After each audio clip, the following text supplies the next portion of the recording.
Does God provide evidence of his existence? Do idols actually do anything for people? Let's look at 1 Samuel 5. Where was the stolen Ark of the Covenant placed by the Philistines? Dagon was a half-man, half-fish idol.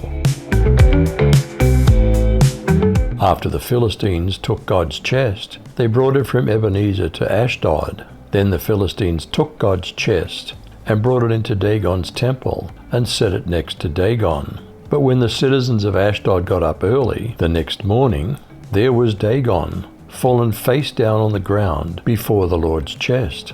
So they took Dagon and set him back up where he belonged. But when they got up early the next morning, there was Dagon again, fallen face down on the ground before the Lord's chest. And this time Dagon's head, along with both his hands, were cut off and lying on the doorstep. Only Dagon's body was left intact. That's why to this day, Dagon's priests, or anyone else who enters his temple in Ashdod, doesn't step on the threshold. What did the Lord do to the Philistines to punish them for their theft? The Lord caused a lot of trouble for the people of Ashdod and their neighbors. He made sores break out all over their bodies, and everyone was in a panic. Finally, they said, the God of Israel did this. He's the one who caused all this trouble for us and our god Dagon.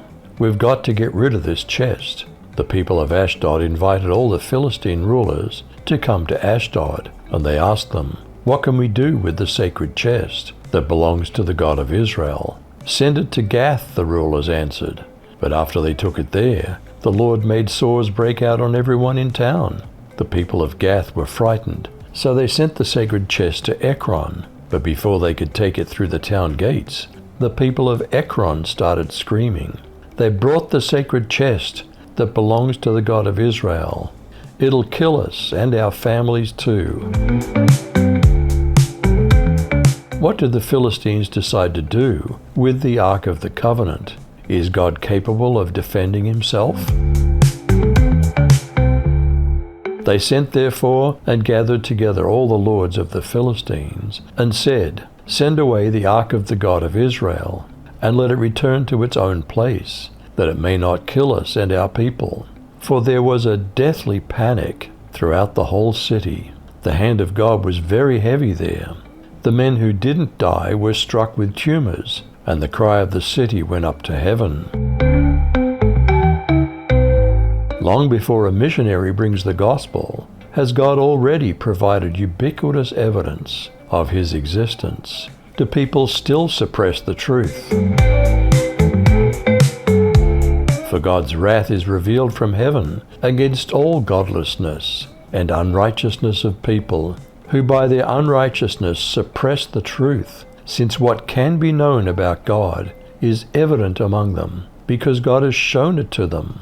For his invisible attributes, that is, his eternal power and divine nature, have been clearly seen since the creation of the world, being understood through what is made. As a result, people are without excuse, for though they knew God, they didn't glorify him as God or show gratitude.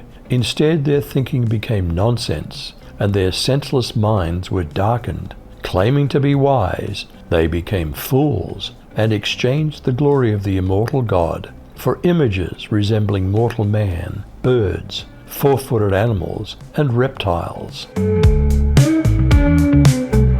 Does God provide evidence of his existence? Do idols actually do anything for people? You decide.